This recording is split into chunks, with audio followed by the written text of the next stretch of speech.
que tous les tentations que l'homme il a, les tsarara qu'il a, ou bien les firotes, les révoltes qu'il a contre Hachem, qui ne croit pas dans la présence d'Hachem, tout ça, ça vient d'une seule chose, ça vient de la notion de l'écho. Et qu'est-ce que ça veut dire l'écho? L'écho, ça veut dire quand on lance une note, on a lancé une note, et elle a touché une paroi. Elle a heurté une paroi, et maintenant la note, elle revient. Donc le son qui revient, à partir de la paroi jusqu'à la personne, ça s'appelle l'écho. Alors, qu'est-ce que ça veut dire l'écho ici? Ça veut dire que Rabbi Nathan explique plus haut que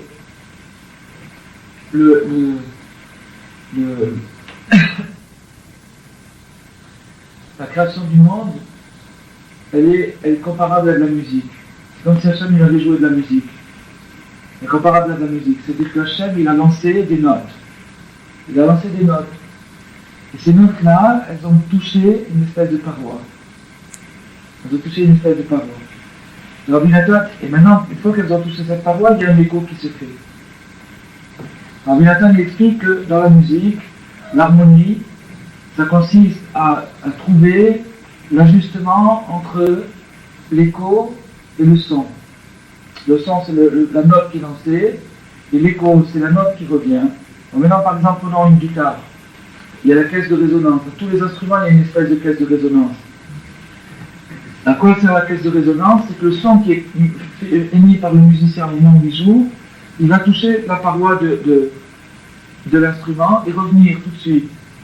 Et selon le calcul de celui qui fabrique l'instrument, il va faire une caisse plus large ou plus petite ou plus étroite, ou en bois ou en fer, etc. C'est toutes les variations possibles sur la caisse de résonance, c'est ça qui produit la particularité de l'instrument. Donc il y a un son direct et il y a un son qui revient, et ces deux sons-là, ils se combinent. Maintenant, la combinaison de ces deux sons, du son direct et de l'écho, c'est ça qui s'appelle l'harmonie. L'harmonie, c'est la combinaison entre le son et l'écho. Alors cette combinaison, elle se travaille. C'est-à-dire que selon la largeur de la caisse, la combinaison est différente. C'est-à-dire qu'il y a un peu plus de distance entre le son, entre le mariage entre le son de départ et l'écho. Par exemple, quand on voit une flûte qui a un timbre très, très aigu, on voit que la caisse de résonance, c'est un tube, c'est tout petit, ou un tuba, ou des trombones. On voit que c'est des tubes très très gros. Donc ceux qui fabriquent les instruments, ils jouent là-dessus uniquement. Et par exemple, les violons, qu'est-ce qui fait la valeur d'un violon? C'est le bois dans lequel il fait le violon. C'est-à-dire qu'il y a tel et tel bois qui permet tel ou tel écho. Et c'est ça qui fait la beauté de l'harmonie, la beauté de la mélodie. Alors maintenant, Rabbi Nathan nous explique que tout dans le monde entier, il a été créé sur ce principe-là. C'est-à-dire que Hachem, il a envoyé des notes, comme des sons. Il a envoyé des notes. Et ces notes-là, elles heurtent une paroi. Cette paroi, mais disons que c'est la matière, les choses physiques, et maintenant, ça doit revenir vers Hachem. C'est-à-dire que ça doit rebondir et s'ajuster avec l'origine. D'accord? Répondre comme l'écho répond quand on crie dans la forêt, on dit bonjour et il répond bonjour. De la même façon, ça doit répondre à la note d'origine. Et ça s'appelle l'harmonie. Ça, c'est l'idéal. Mais tout ce qui n'est pas, lorsqu'on n'arrive pas à ajuster l'écho avec le son d'origine, c'est-à-dire qu'on prend l'écho pour quelque chose, pour un son de base, comme si c'était quelque chose qui sortait de la montagne, ou bien comme si la musique elle sortait de la boîte, comme s'il n'y avait pas eu quelqu'un qui a fait un premier son pour qu'il y ait eu cet écho. Alors ça provient, ça engendre toutes les firotes, c'est-à-dire toutes les révoltes contre Hachem, et les tentations aussi qu'un homme est tenté. Et on va expliquer pourquoi. Alors maintenant on va expliquer avec ça un Rashi qui est au début de la Torah, et je crois même que c'est sur le premier passouk de Bereshit. Et le Rashi dit là-bas, il rapporte la parole de Chachamim, Vetrila alam bevarshava livro et haolam bemidat adin. À l'origine, Akadosh Baruch Hu a envisagé de créer le monde d'une manière strict. Midat Hadin, ça veut dire strict, avec la rigueur. Ra'a Hashem Haolam Mitkayem, il a vu que le monde ne tiendrait pas. Si on appliquait la rigueur stricte, le monde ne tiendrait pas. Amad Vishidaf Midat Arachamim, Midat Arachamim Bimidat Hadin. Alors qu'est-ce qu'il a fait Hashem? Il s'est levé, il s'est dressé, et il a associé la clémence avec la rigueur. Puisqu'il a vu qu'avec la rigueur, avec le din strict, ça ne marcherait pas, alors il s'est levé, il a associé la clémence avec la rigueur. Chez les morts, Veyom Asot Hashem Elohim Eretz Veshamayim. Le jour où Hashem Elohim a fait terre et ciel. Alors Hashem Elohim, c'est une expression qui, ça c'est marqué dans la Torah, au début dans la création, mais c'est à la fin du récit de la création. Et à part cet endroit-là, c'est rare les endroits où on rencontre Hashem Elohim, c'est-à-dire ces deux noms d'Hachem associés. Alors maintenant, c'est de là que les Chachamim ont appris ça. C'est de là que les Chachamim nous ont appris ça. Parce que Hachem, le nom d'Hachem, il symbolise la clémence d'Hachem, et Elohim, il symbolise Midat Hadin, la rigueur. Et puisque ces deux noms, on ne les retrouve pas au début de la création, parce qu'au début on voit Bereshit Bara Elohim, c'est Midat Hadin. Donc on voit que c'est ça ce que Hachem a envisagé au départ, de créer le monde d'une manière rigoureuse, d'une manière stricte. Et puis après, à la fin de la création, on voit Hachem Elohim, comme s'il y avait une autre notion qui intervenait. Cette autre notion qui intervient, c'est Hachem, Yudke Vavke, qui symbolise, qui représente la clémence. Et c'est de là, c'est comme ça que les Chachamim ont déduit qu'il y a eu toute cette histoire qui s'est passée. Qu'au début, Hachem a voulu créer le monde d'une manière rigoureuse, et qu'après, il s'est ravisé, et il a associé la clémence avec la rigueur. Alors, on ne comprend pas tellement bien cette chose-là. C'est les Chachamim qui nous disent ça. On ne comprend pas tellement bien ce que ça signifie. Alors Rabbi Nathan il nous explique qu'il Midat Hadin Ze Prinat Kol HaChoser. Le Midat Hadin, c'est-à-dire la rigueur, c'est l'écho. Par rapport, maintenant on a dit que dans la musique il y avait trois temps, c'est-à-dire qu'il y a le son direct, il y a l'écho, et il y a une troisième chose, c'est l'harmonie entre les deux. Alors maintenant, la même chose ici, dans la création il y a deux choses. Il y a une mesure de clémence. Une mesure de clémence, ça veut dire la clémence. La clémence, ça veut dire que Hachem se manifeste. Il se manifeste. Et quand il se manifeste, alors tout est clémence. Pourquoi c'est clémence? Parce que même ce qui pourrait apparaître comme des souffrances ou des difficultés, on voit dans la manifestation d'Hachem, on voit que c'est de la bonté. On le comprend. C'est ça qu'on appelle qu'Hachem se manifeste, c'est-à-dire qu'il n'est pas caché, il est visible. C'est-à-dire qu'il est visible, c'est-à-dire qu'on comprend bien. Enfin, du moment qu'on comprend, la souffrance, elle est atténuée et même elle disparaît. Tandis que Midat Hadin, ça ne veut pas dire qu'Hachem il est parti, ça veut dire qu'il est caché. Ça veut dire qu'il est caché, ça veut dire qu'on ne sent pas la perfection, et on ne sent pas la justice, et on ne sent pas la valeur de la situation. Alors ça s'appelle Midat Hadin, c'est-à-dire la rigueur. La rigueur, ça veut pas dire qu'il y a une méthode molle et une méthode dure, c'est pas ça du tout. C'est pas ça. C'est des degrés ou de révélation d'Hachem, ou bien qu'il est caché. Alors quand il est révélé, qu'est-ce que ça change pour nous? Ça change tout. Ça change qu'on comprend ce qui se passe. Quand on comprend ce qui se passe, tout est atténué, tout est adouci. Tandis que quand il est caché, on ne comprend pas ce qui se passe. Et quand on ne comprend pas ce qui se passe, c'est dur. C'est dur. Par exemple, on avait dit l'autre jour le cas de Yosef. Le cas de Yosef, tant qu'il a fait à ses frères toute la séquence où il était caché, où il ne s'est pas révélé, c'était très dur pour eux. Et s'ils avaient su que c'était Yosef, la même séquence aurait été une partie de plaisir. Au lieu de toute l'angoisse qu'ils ont eue, ils ont eu l'angoisse parce qu'ils avaient affaire à un étranger. Mais en réalité, ils n'avaient pas affaire à un étranger. Ils avaient affaire à leur frère. Seulement le fait de ne pas le savoir, c'est ça qui faisait la dureté.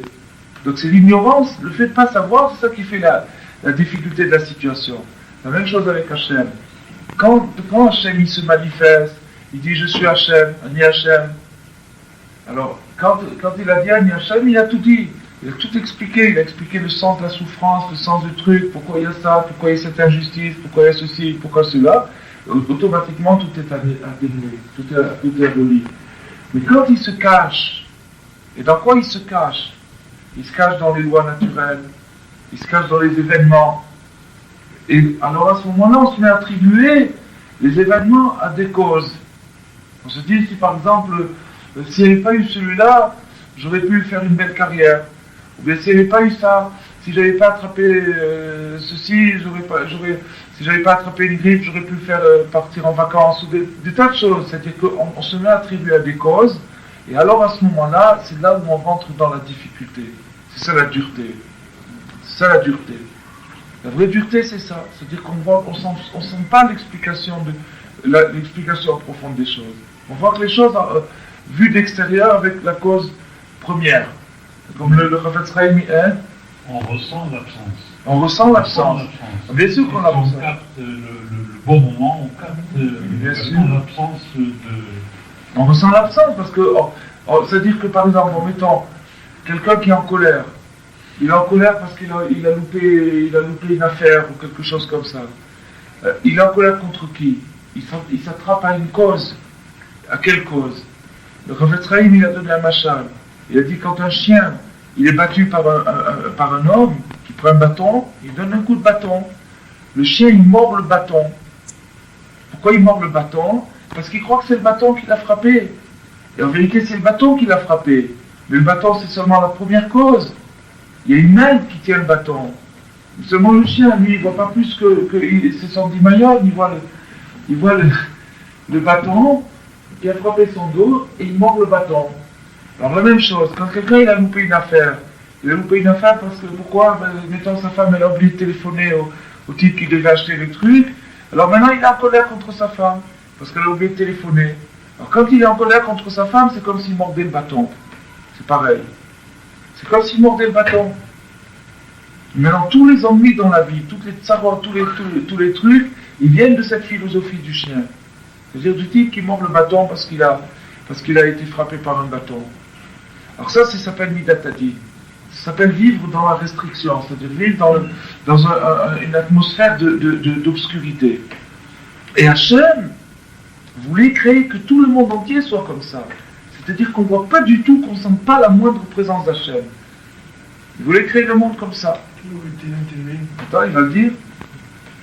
Alors, Zebrinat kol hachozer, שבתחילה רצה שיהיה קיום העולם על ידי בחינת כל החוזר לבד, שהוא בחינת מידת הדין. C'est qu'Hachem, il voulait au début concevoir un monde de sévérité, c'est-à-dire un monde où vraiment, finalement, comme le monde dans lequel vivent ceux qui n'ont pas la émouna, ceux qui n'ont pas la foi, ils vivent dans ce monde-là, dans un monde de midat hadin, comme on dit, pas de cadeau, chacun pour soi, tout ça, ça vient de midat hadin, ça vient des règles de la vie, des lois de la vie. Et à cause de ça, les gens, ils vivent vraiment dans l'étouffement total. Ils vivent dans l'étouffement total, ils se mordent l'un et l'autre parce que chacun, il devient le bâton de l'autre. Donc ils n'arrêtent pas de se mordre toute la journée. Alors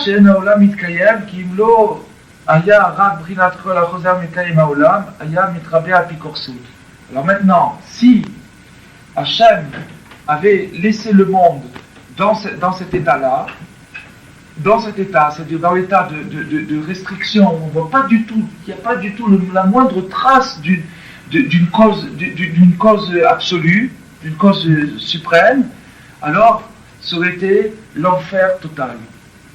L'enfer, c'est la picorsoute. L'enfer, c'est la picorsoute, c'est-à-dire que tout le monde croit que l'autre est un bâton et tout, c'est-à-dire la parano, la hantise, l'espionnage, ce monde-là. Alors maintenant, on peut dire, oui, mais on a dit il y a 2 minutes, c'est vraiment comme ça qu'il est le monde aujourd'hui. Il est vraiment comme ça. C'est un monde on appelle ça la maladie de l'espionnite, qui est une maladie contemporaine, c'est-à-dire que chacun se sent espionné par l'autre. Pourquoi? Parce que chacun est un bâton possible pour l'autre. Donc il a peur des coups de bâton. Comme il a peur des coups de bâton, il se protège, il met des verrous, il met des systèmes d'alarme, des systèmes de sécurité. Il est toujours dans la peur, il vit dans la peur. Donc cette peur, elle vient d'où? Elle vient du climat de Midat Hadin.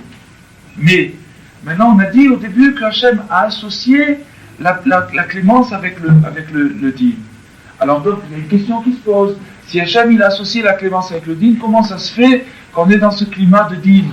Alors la réponse c'est comme ça. C'est qu'on y est parce qu'on le veut bien.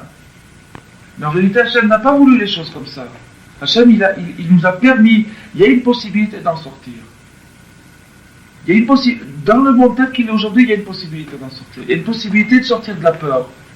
Il y a une possibilité de sortir de la peur. Il y a une possibilité de sortir de cette philosophie du chien, du bâton. Tandis que comme il avait voulu créer le monde au début, il avait voulu le créer sans aucune possibilité. C'est-à-dire pas avec les possibilités qu'on possède maintenant, de sortir de ça. Alors, la question reste toujours, pourquoi, dans quel intérêt? L'association. Hein? Il associe. Pourquoi on ne dit pas dire Shitef, il associe avec la Midat Hadin? Pourquoi on ne dit pas il a créé aussi la Midat Hadin? Non, parce que Shitef, ça veut dire que quand il y a une association, ça veut dire que les deux, ils ont un intérêt. Les deux, ils ont un intérêt. Une association, les deux, ils ont un intérêt. Donc maintenant, la rigueur, elle a un intérêt qui est de la clémence dedans. On va voir tout de suite pourquoi. Et la clémence, elle a aussi un intérêt qui est la rigueur. Et on va expliquer, les deux, c'est la même explication d'ailleurs. Pourquoi c'est une association et quel est l'intérêt commun? Ils ont un intérêt commun. Il y a un intérêt commun. Et l'intérêt commun, c'est le libre choix de l'homme. C'est le libre choix de l'homme. C'est ça l'intérêt commun. C'est-à-dire que maintenant, si Akadosh Baruch Hu, il avait créé le monde que de clémence, un paradis, Disneyland, avec que de la clémence, c'est-à-dire que tout ce qu'on voit que c'est Hachem, on n'a pas du tout le moindre doute qu'il peut y avoir du mal, il n'y a pas du tout d'injustice, et tout est bien, et tout est parfait, tout est merveilleux. À ce moment-là, l'homme, c'est un ange, et à ce moment-là, il n'a pas de mérite. Il n'a aucun mérite du tout, parce que tout est servi, tout est marché. Donc ça, c'est pas bon, c'est pas possible, ça sert à rien. C'est pas l'homme, c'est pas ce qu'Hachem veut. Alors donc pour ça, donc, la clémence, elle a besoin du din, besoin de la rigueur. C'est-à-dire qu'il faut qu'il y ait un mérite. Et pour produire ce mérite, il faut qu'il y ait une restriction, c'est-à-dire qu'il y ait un doute.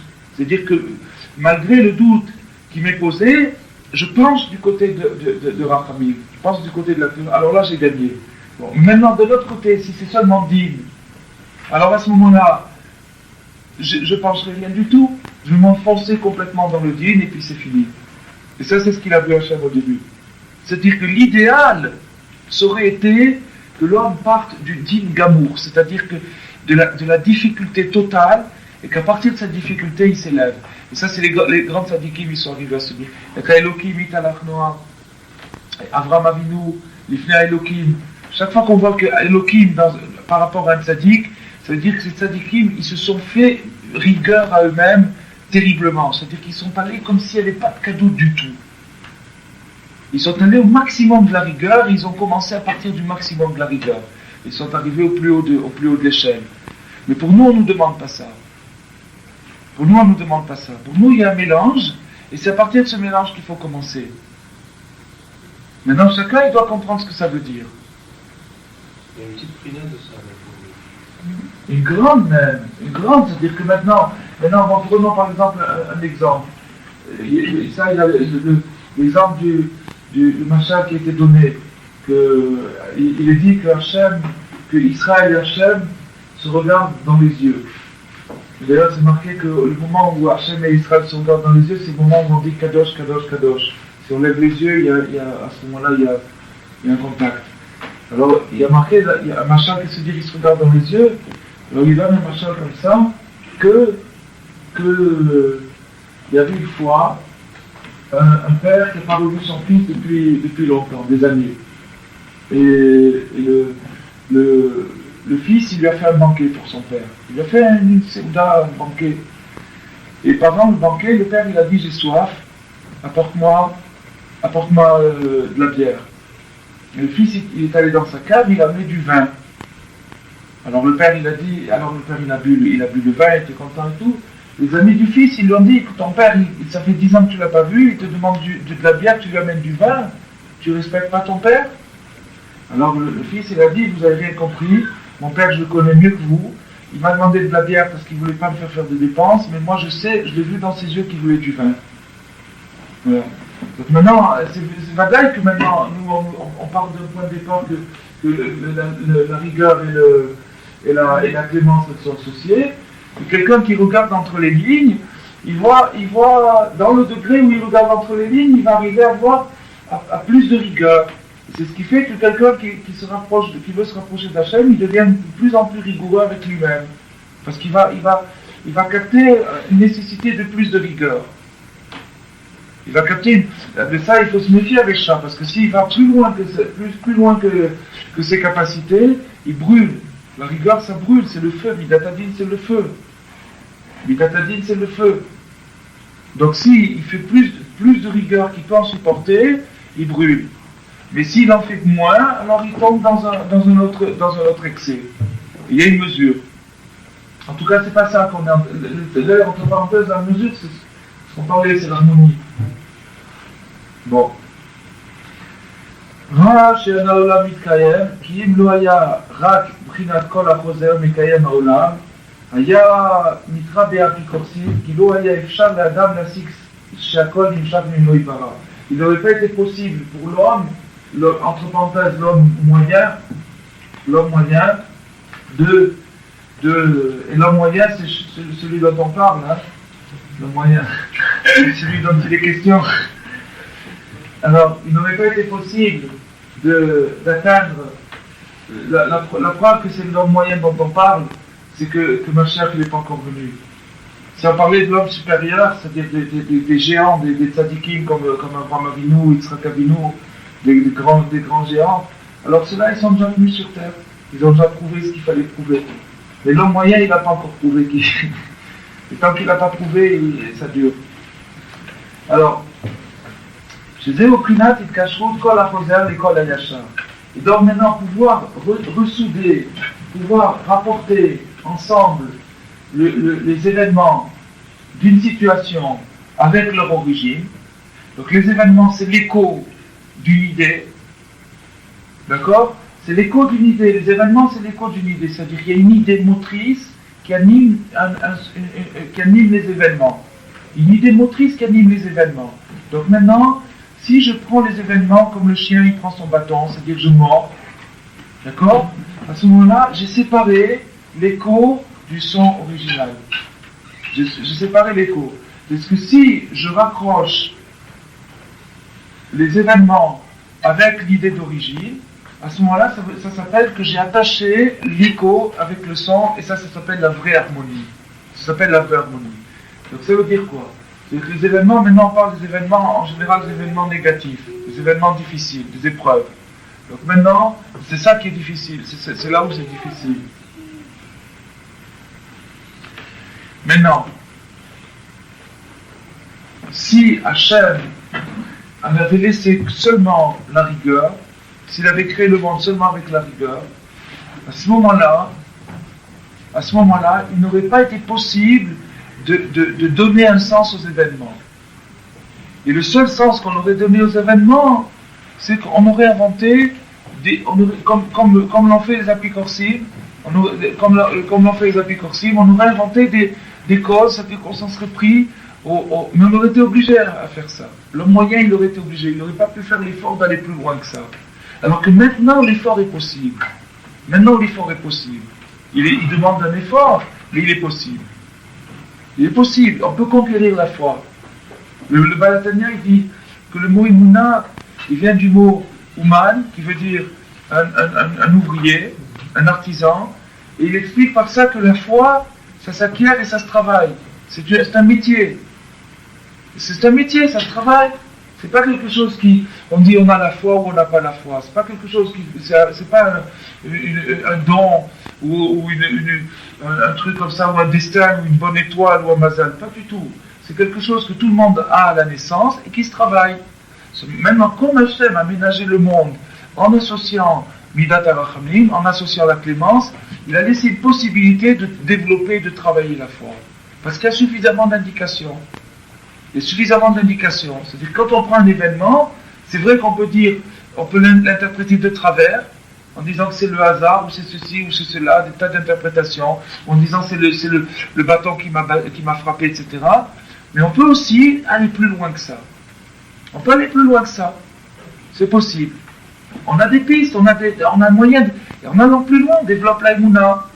On retrouve, et quand on développe la Emouna, sur quoi on débouche? On débouche sur la clémence.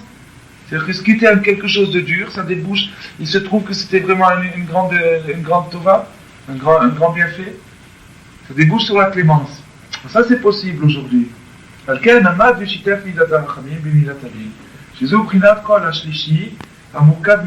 donc maintenant, le mot shitef, c'est-à-dire cette association, elle indique l'harmonie. L'association entre la clémence et la rigueur, c'est l'harmonie. Et dans la musique, c'est comme ça. Dans la musique, il y a une partie d'inspiration, il y a une partie de transpiration, de solfège, de travail. Quelqu'un qui dit, moi je suis inspiré, je suis un génie, etc., mais qui ne fait pas de solfège, il ne fait rien passer du tout à personne. Qu'est-ce qu'il fait? Il prend son inspiration, il prend sa transpiration, il travaille son solfège pendant des années, il met les deux ensemble, il sort quelque chose de beau, il sort de l'harmonie, il sort quelque chose d'harmonieux. Donc le mariage, l'association entre la rigueur et la clémence, ça donne l'harmonie. Ça donne une troisième chose qui s'appelle l'harmonie. Donc maintenant, Hachem, en mariant, pourquoi il est marqué Shitef justement, en faisant cette association, en mariant la rigueur, c'est-à-dire le monde physique, avec la clémence, c'est-à-dire la révélation de la présence d'Hachem, en associant ces deux-là dans un cocktail vraiment bien étudié, au millimètre, avec précision, il a créé une atmosphère d'harmonie. Il y a dans le monde une harmonie.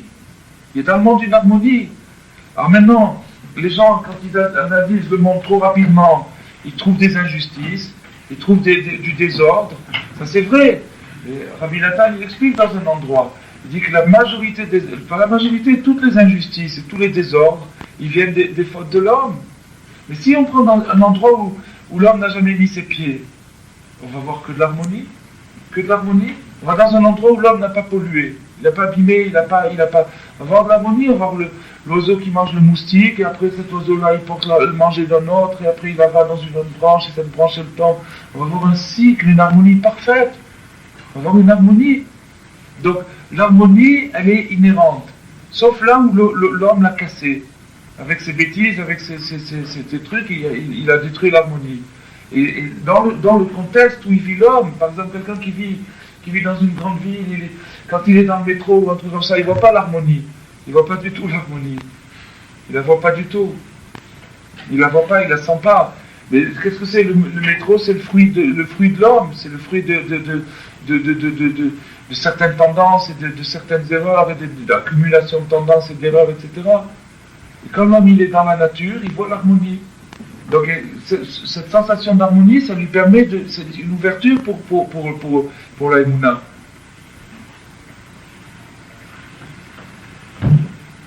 Et donc Hachem il a créé, il a suscité une troisième voix, un troisième son, qui est le son de l'harmonie, chez Uprinat Kol Oz, Kol Amurkav Mishneem.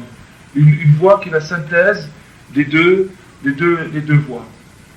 על ידי זה יש קיום לעולם, כי עכשיו מחמד שקיום העולם על ידי כל המורכב, שהוא בחינת כל יעקב, על ידי זה יש קיום לעולם.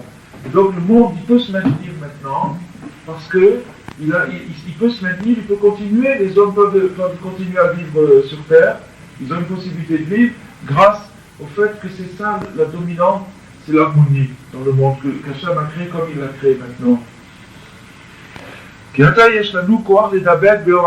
a la possibilité maintenant de s'attacher à la lumière de la vie. C'est-à-dire on peut retrouver la piste, on peut remonter à l'origine. Prendre connaissance et atteindre la Emouna. Elle n'est pas hors de portée.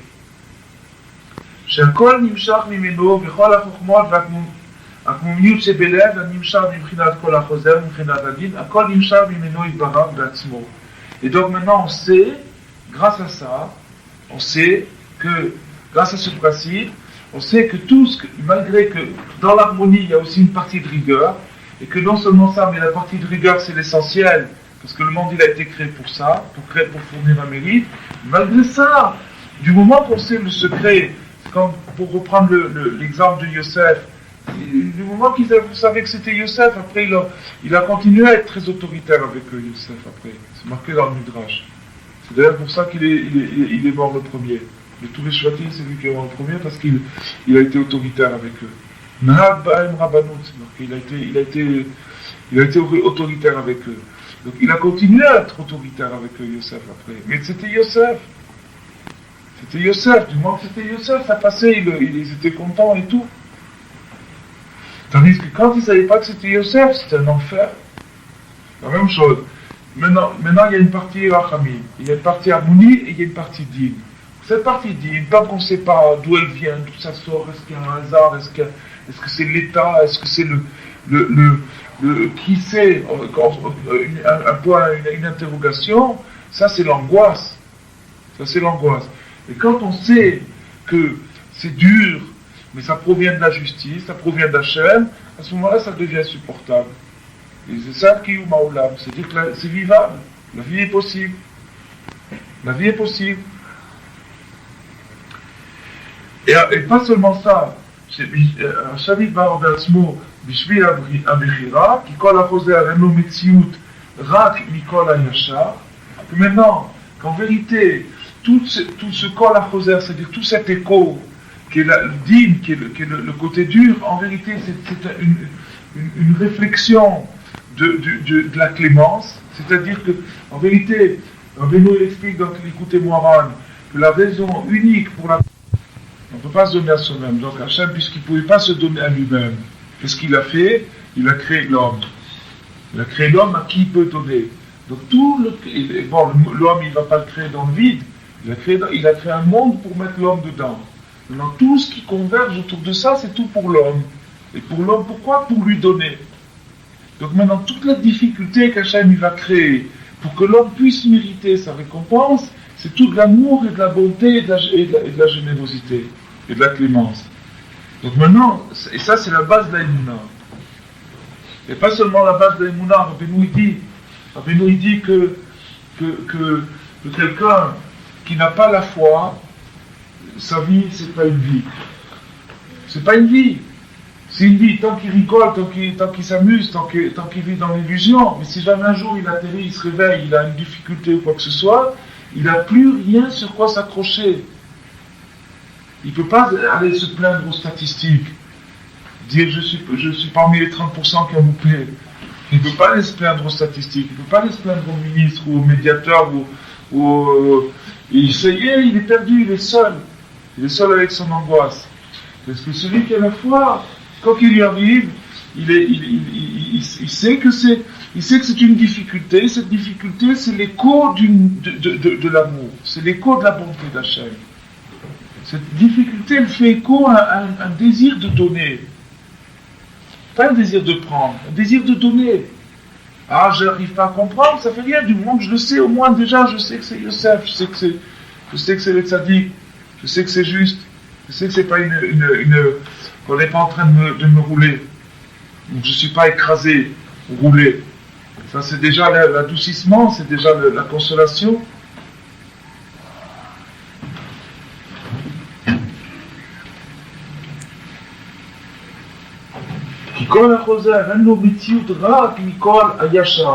Parce que tout l'écho n'a aucune existence en lui-même, sinon par le son qui a été lancé au début. Donc toute épreuve qui arrive à l'homme n'existe pas, elle n'existe qu'en fonction d'un désir d'amour que Hachem veut lui donner quelque chose.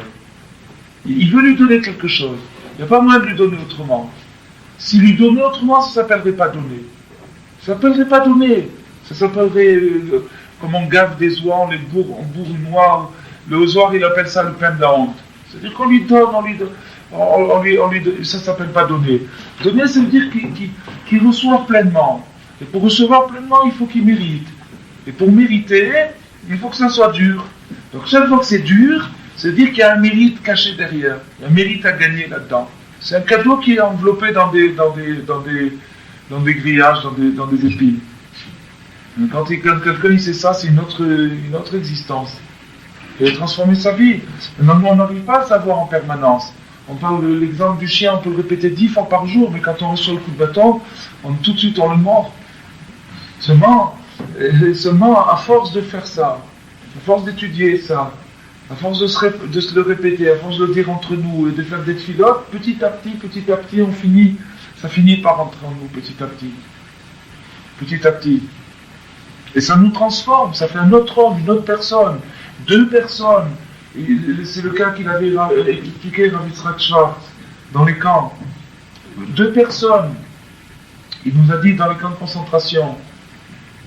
Il était à Auschwitz. Un monsieur qui était à Auschwitz, il nous a raconté. Il a dit, là-bas, tout le monde était rasé. Tout le monde avait la boule, la barbe rasée, donc vous ne pouvez pas savoir qui était religieux, pas religieux. Vous ne pouvez pas savoir qui était... ça ne pouvait pas savoir. Impossible de savoir qui était rabbin, qui était... Tout le monde était égalisé. Tout le monde était rasé. Seulement, il y avait quelques-uns qui continuaient à être actifs. Et la grande majorité, ils étaient découragés. C'était la fin du monde, c'était l'horreur. D'abord, les Allemands, ils faisaient des choses atroces, quand ils arrivaient dans les camps, ils leur faisaient de la musique, après ils les fouettaient, après de la musique, ils les détraquaient mentalement. Ils faisaient ça. C'est-à-dire d'abord, ils étaient accueillis par un orchestre. Alors ils entendaient une très belle musique quand ils arrivaient. Après, il y avait un type qui sortait avec un fouet, il commençait à les fouetter. Après, le type du fouet, il s'en allait, il continuait la musique. Ils détraquaient leur mental. Alors, la plupart, ils craquaient, ils sombraient dans le désespoir. Il y avait quelques-uns qui tenaient le coup. Et qui c'était ceux qui tenaient le coup, ceux qui avaient la Emouna. Et ceux-là, ils continuent à aider les autres, à soulager, à consoler. Dans l'épreuve la plus dure, au plus fin fond de l'enfer, il y a eu des gens qui ont gardé la foi. Il y avait ce Rav Shmuel, ce Bressever, qui faisait du Zohar toute la nuit. Rav Yitzhak Schwartz, il était étendu dans la même couche à Auschwitz. Ils ont partagé pendant plusieurs mois leur couche. Et toute la nuit, il l'entendait, il répétait du Zohar toute la nuit. À Auschwitz, c'est pas avec l'air conditionné, le climatiseur et la cigarette. C'était dans le ventre de l'enfer, dans la situation la plus dramatique. Il a gardé la Emouna. Ça c'est le Inyan, c'est-à-dire que pour lui le bâton c'est Hachem, il ne manque pas le bâton. Et nous on peut dans notre degré, on peut arriver à ça. Toute cette étude elle est faite pour ça, pour arriver à attraper la Emouna. Pour attraper la Emouna, parce qu'on est sauvé. Une fois qu'on l'a attrapé, on est sauvé.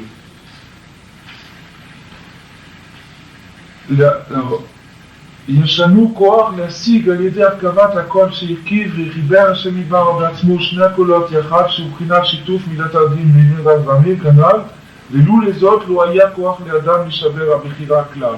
Ici c'était pas le cas, c'est-à-dire s'il n'y avait pas d'immenses possibilités, c'est-à-dire qu'Hachem n'avait pas laissé des choses énormes, des signes de sa présence dans le monde, dans la vie, des signes de sa présence, des signes tangibles pour chacun, alors ça ne serait pas possible. Tout le monde serait obligé d'être un apikoros, il serait obligé de nier, d'être aveugle, d'être dans l'obscurité. Mais il y a des signes tellement évidents, tellement flagrants, que celui qui veut, à partir de ces signes, malgré que la majorité du monde suit une rigueur, mais il y a tellement de choses, d'exceptions qui viennent prouver que cette règle n'est pas une règle finalement. Que cette règle peut, par exemple, on dit chaque fois qu'on lâche un objet, il tombe par terre. Mais il y a eu tellement de fois où l'objet n'est pas tombé, pour nous, ça nous suffise de dire non, c'est pas une règle. C'est pas une règle absolue. L'objet n'est pas obligé de tomber. Voilà, il n'y a pas d'obligation. L'objet n'est pas obligé de tomber. Il peut rester en l'air. Si je sais qu'il peut rester en l'air, si c'est un couteau par exemple, je sais qu'il n'est pas obligé de me faire du mal. Ou si c'est un pistolet, je sais qu'il n'est pas obligé de tirer. C'est-à-dire que si je crois dans les lois naturelles, je crois qu'il y a une loi qui veut que quand on appuie sur la gâchette, la balle elle part, alors là c'est fini. C'est fini. C'est le désespoir, c'est le truc, et ça y est, il y a plus on est paralysé par Parce que si je sais que non, c'est pas la balle qui part, c'est pas le feu, c'est tout est fait par Hachem, et tout ça c'est pas parce qu'il a quelque chose à nous donner, à ce moment-là, il n'y a plus de problème. Plus le problème. Il reste le problème, mais on peut le résoudre. Il n'y a plus l'impossible. On n'est plus devant l'impossible. Et c'est comme ça qu'on tient. C'est comme ça qu'on tient. Et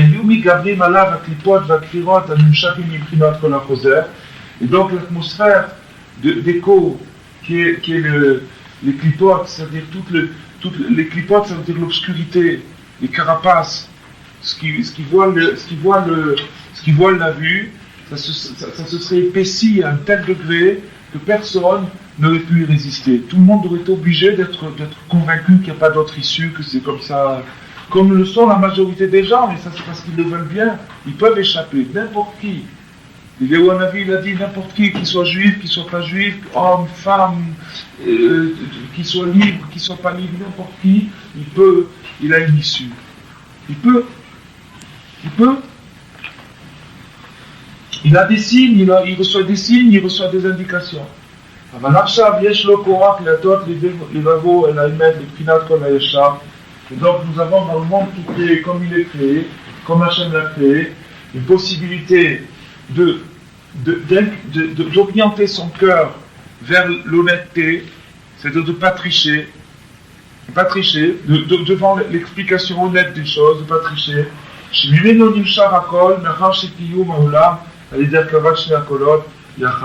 Puisque le monde est pétri de ces deux chemins, donc il n'y a pas un seul endroit.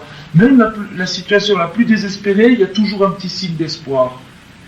C'est pour ça que Rabbeinu a dit qu'il n'y a pas de désespoir. Dans n'importe quelle situation, Gedalia Zichrono Livracha, il a dit que Rabbeinu, il a exploré toutes les situations possibles, les situations mentales, les situations spirituelles possibles, les plus désespérées, il a trouvé là-bas qu'il n'y avait pas de...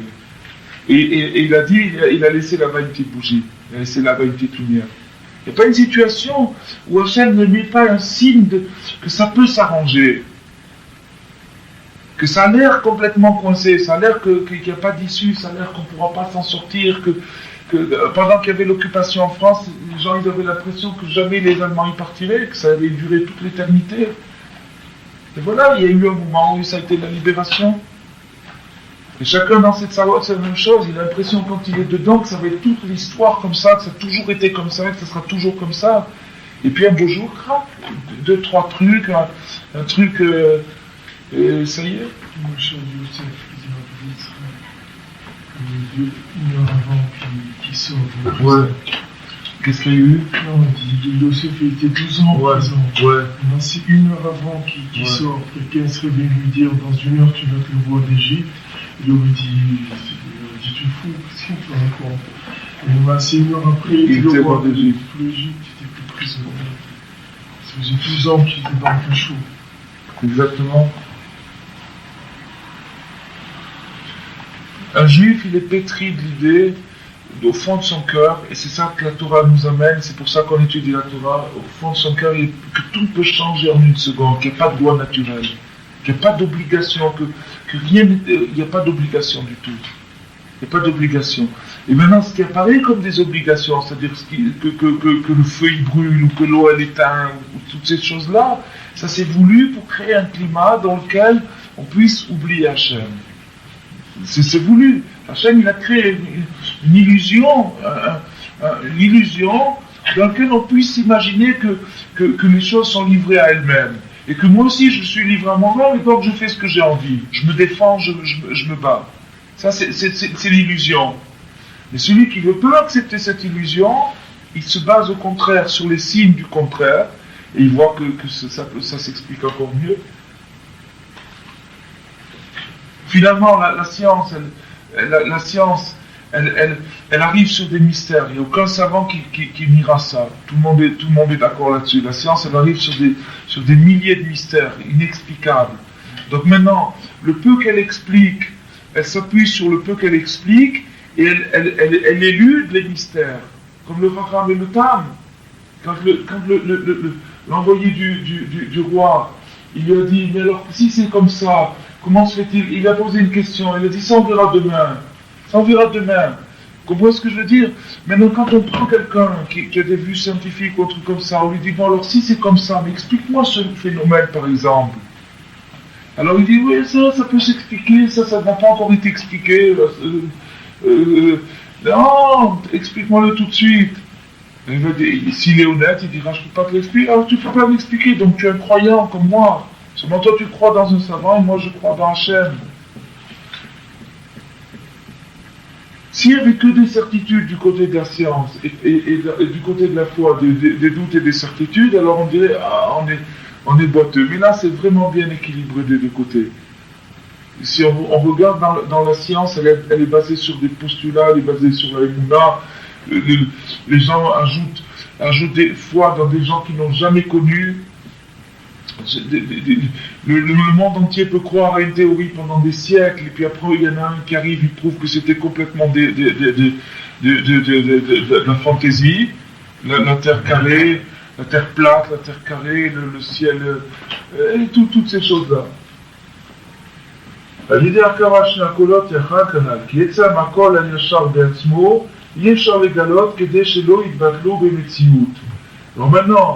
Alors maintenant, si le kol hayashar, c'est-à-dire si le son originel, le son de la création, il se révélait dans ce monde, c'est-à-dire que si Hachem disait Ani Hachem, comme il a dit au Har Sinaï, Anochi Hachem Elokecha, à ce moment-là, le monde entier serait annulé dans son existence. Ça veut dire quoi?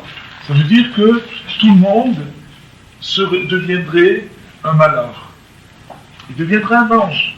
Il serait transformé en ange, parce qu'il verrait Ani Hachem, ça y est, alors moi je suis ton serviteur.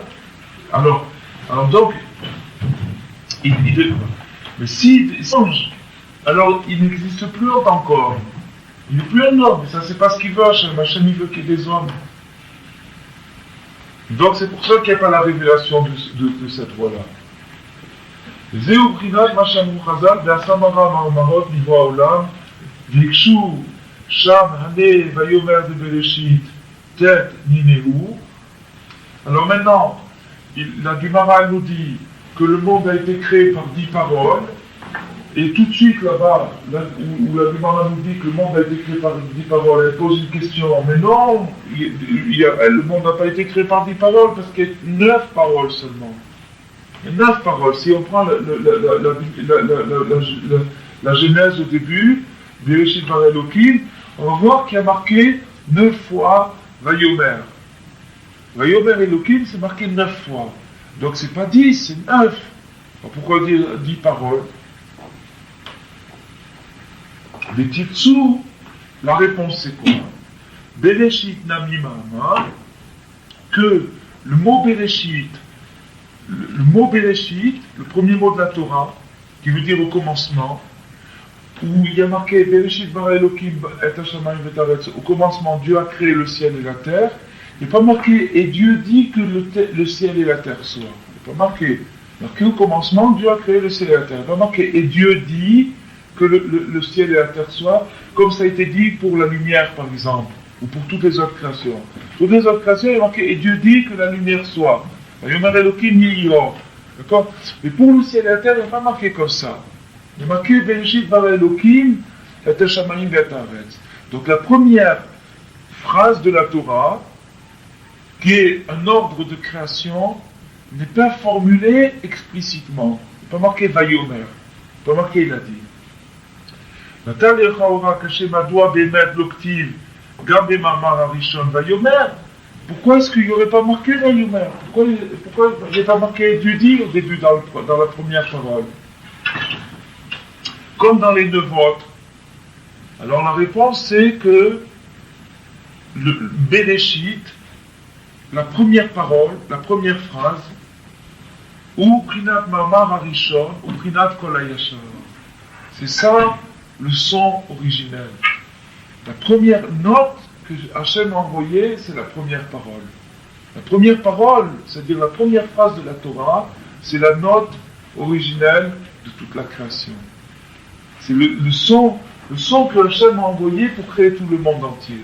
C'est cette phrase-là. שבו כלולים כל 10 מאמרות וכל העולמות כולם, מראש ועד סוף, כי כולם כלולים בבראשית, שנקרא מאמר סתום. Donc maintenant, cette parole-là, quand on dit Dieu a créé le ciel et la terre, dans le ciel et la terre, il y a tout. Le ciel et la terre, il y a tout. Donc, quand il a créé le ciel et la terre, dans le ciel et la terre, tout est contenu, mais pas d'une manière révélée, d'une manière cachée. Donc, qu'est-ce qu'il a fait Hachem? Il a envoyé la première note, sa première parole. Et dans cette parole, les 9 autres, elles sont incluses dedans. Et après, elles vont sortir de cette inclusion et elles vont se révéler petit à petit. Ça va faire de la lumière, ça va faire de l'eau, des végétaux, des animaux, et l'homme, etc. הכל מבואר בדברי רבינו ז"ל. מחמד שהוא בחינת כל הישר בעצמו אינו מכונה בשם מאמר, שהוא בחינת קול ודיבור. כי זה הקול והדיבור אי אפשר לשמוע או להשיג כלל. Donc maintenant, du fait que on ne peut pas l'atteindre, on ne peut pas capter dans ce monde la voix directe, sans écho, il faut que ça passe par un écho, il faut que ça heurte une paroi et que ça atteigne notre oreille. À cause de ça, ça s'appelle pas une parole, c'est-à-dire qu'il n'y a pas marqué explicitement et Dieu dit, comme s'il avait dit explicitement. C'est dire, quand on dit, ça veut dire pour un auditeur, pour quelqu'un qui entend. Mais si c'est une phrase qui ne peut pas être entendue, elle n'est pas dite non plus. Comme il dit Rabbeinu, une parole qui n'est pas entendue, c'est pas une parole. Une parole qui n'est pas entendue, c'est pas une parole. Donc comme là, la parole n'est pas entendue, elle n'a pas été exprimée comme les autres. רק אחר שיצא הקול הישר, שהוא בחינת בראשית, שכולל הכל, אחר כך תכף נתהווה קול החוזר. Dès que le premier son est sorti, qui est Bereshit bara Elokim, la première phrase, immédiatement, il y a eu la création d'un écho. Dès que le premier son a été lâché, immédiatement, il y a eu la création d'un retour, d'une réponse, d'un écho. Roser, Via, Zirkiv Hashem Itbarach Shne Akolot. Et à ce moment-là, dès qu'il y a eu l'écho, Hachem a mélangé les deux sons, c'est-à-dire le son d'origine avec l'écho. Il a fait une harmonie, il a créé une harmonie, Yachad, et c'est ça la troisième voix. Bon Bara Akol, et avec cette troisième voix, il a tout fabriqué. Alors là, on rentre vraiment dans les détails de la création, dans toutes les particules.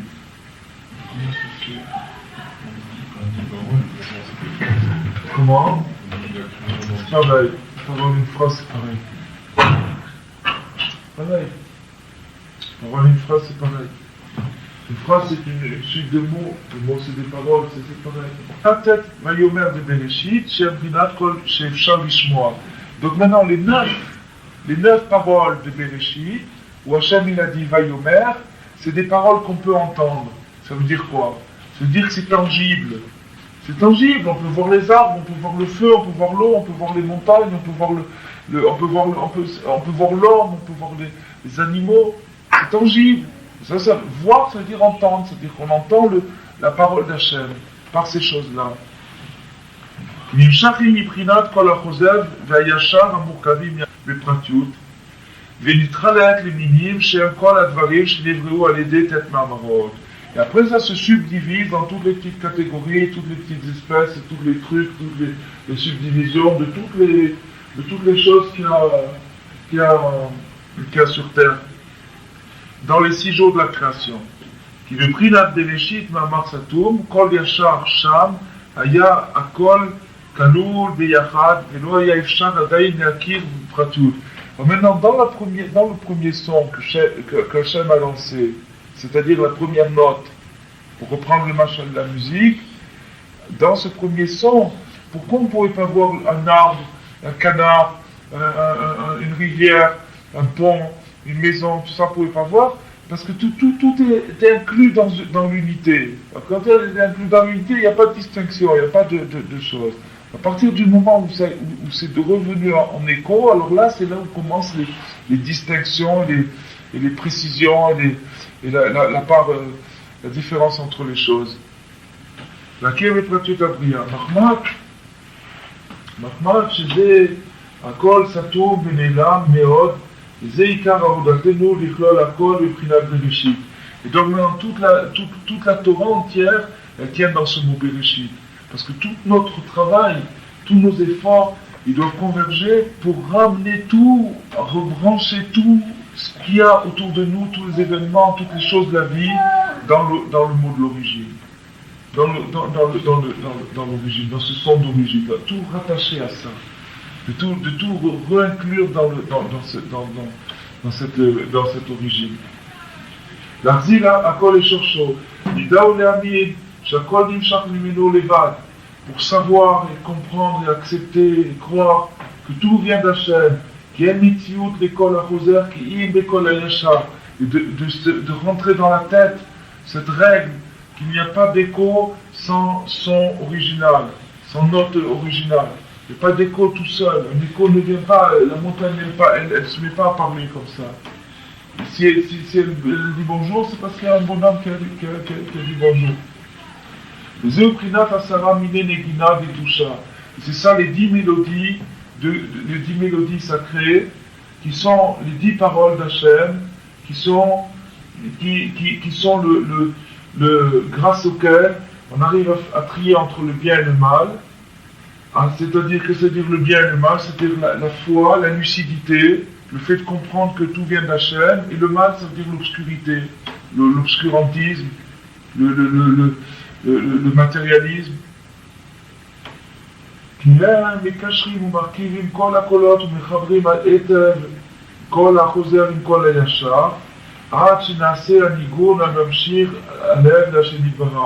donc quand on attache toutes les choses vers leur origine, on crée une symphonie et on remet tout en ordre et on met tout en musique. La vie commence à danser, elle commence à avoir un son, à avoir une mélodie. Et cette mélodie, elle attire le cœur vers Hachem. Elle arrache le cœur à toutes les angoisses, à toutes les révoltes, à tous les doutes, à toutes les hérésies, à toutes les hypocrisies, à tout le sac. Qui viennent de l'écho.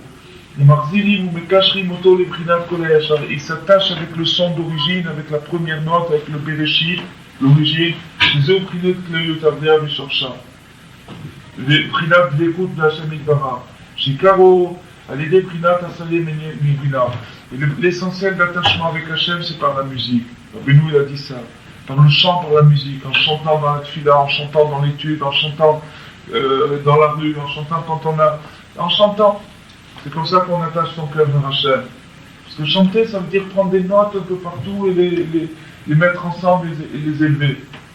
Car d'écoute ou Mouna, chez Ukrinat, Arzavat Kol, Achoser l'école Hachem Yitbarach. La Mouna, c'est quelque chose de musical.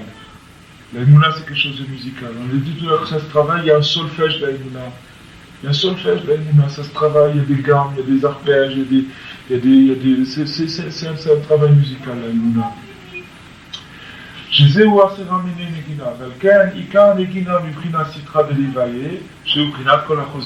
c'est pour ça que les musiciens dans le temple, c'était les Lévi'im, parce que eux sont du côté gauche, c'était du côté rigueur. Et non pas les Kohanim qui sont du côté droit, du côté clémence. Les Lévi'im, ils sont du côté rigueur. Et donc c'est eux qui faisaient la musique, parce que eux, leur travail, c'était de puiser, de chercher, d'attacher ce qui est rigoureux à la clémence, c'est-à-dire d'attacher les événements de la vie à leur origine. Et de ne pas s'imaginer que c'est le bâton qui m'a frappé. Sham, Ika, Abirour, Shetrichim, Levarer, Atov, Me'ava, Aneraz, Sham, Alideh, Shemechabri, Milad, Kol Ayashar, Marzilim, Akol, Ekol Ayashar, Shehu Ika, Akol. Et au Beth Amikdash, c'était là-bas où se faisait ce travail de liaison entre le ciel et la terre. Kol, Akolot, Shebazé, Olam, Emprinat, Kol Achoser. Tous les sons qu'il y a sur terre sont des échos. Dans ce monde-là, tous les sons qu'on capte sont des échos, ce n'est pas des sons d'origine. C'est ça où les gens se trompent, ils entendent une symphonie, ils croient que c'est un son d'origine. Ils font Avodazara, ils font de l'idolâtrie, ils se prosternent devant une forme, devant quelque chose de créé, pas devant le créateur. Chosea, Kol, Ayashar, Aïdion, Datzmo, le Shah, Nikar, Abirour, Shetrichim, Edabek, Otam, Lekol, Ayashar, Aïdé, Prinat, Megidama.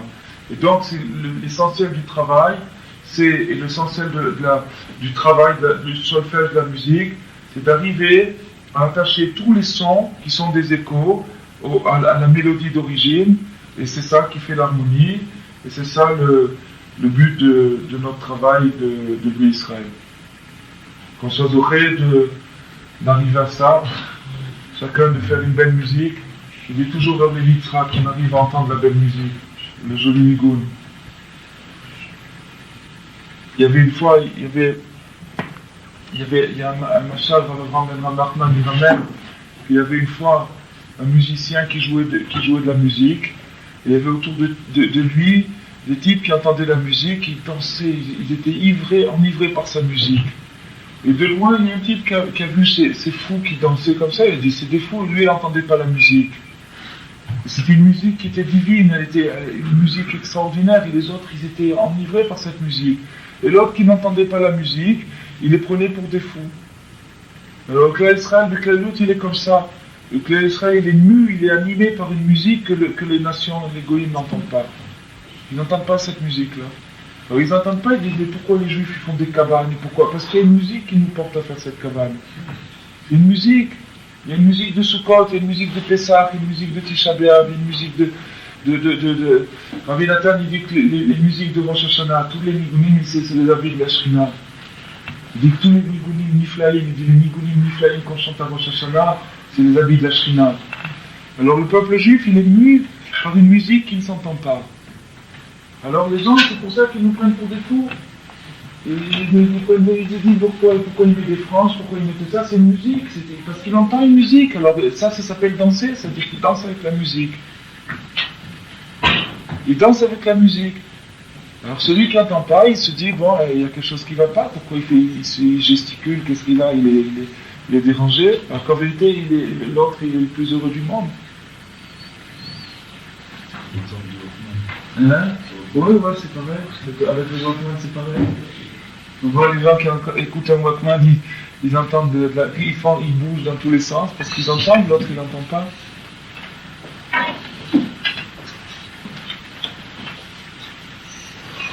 Alors on va terminer par le shofar. Les Ehu Prinat Kol HaShofar, Shekanu Mishalosh Kolot, Shem Tekiya, Shvarim Tegua. Et donc le shofar qu'on a sonné à Rosh Hashanah, il comprend trois sortes de timbres. Il y a Tekiya, Shvarim et Tegua. Shem Prinat Shosha Avot. Et ces trois sortes de timbres, ils correspondent à Abraham, Yitzhak et Yaakov. Et donc le shofar, en vérité, il inclut en lui-même les 10 mélodies, et c'est pour ça, et donc dans les Tekiyot de Rosh Hashanah, il y a 10 fois, il y a une répartition par 10 de ces trois sortes de choses. Donc dans le Moussar, comme on sonne le shofar Rosh Hashanah, ça va par 10, 3, 3, 3 et 1. Mais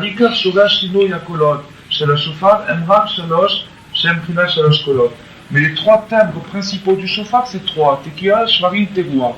Ça, c'est les trois. Après, il y a des variations, mais les trois principales, c'est ces trois-là. Shem, Shoresh, V'Yesod, Shel Kol Asara Minenegina. Et ces trois choses, c'est l'essence des 10 mélodies. On pourrait l'expliquer, mais ce n'est pas le moment maintenant. Il y a toute une explication là-dessus. הכלולים בכל שופר, כי כולם נמשכים משלוש קולות אלו, שהם מבחינת תלת אברהם. C'est la même chose.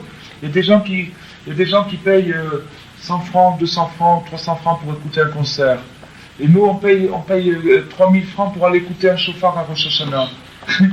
Alors les gens disent, c'est des fous ceux-là. Qu'est-ce qu'ils ont à danser? Qu'est-ce qu'ils ont à prendre l'avion pour aller écouter quelque chose qui est un son comme ça? Mais dans ce shofar, il y a une musique pour la Neshama qui nous fait travailler toute l'année, qui nous donne la force pour toute l'année. Donc nous, on entend cette musique. Même si notre conscient, il n'entend pas, mais notre subconscient, il entend très très bien. Il a besoin de cette musique, et c'est la plus belle musique du monde. C'est pour ça qu'on fait voilà.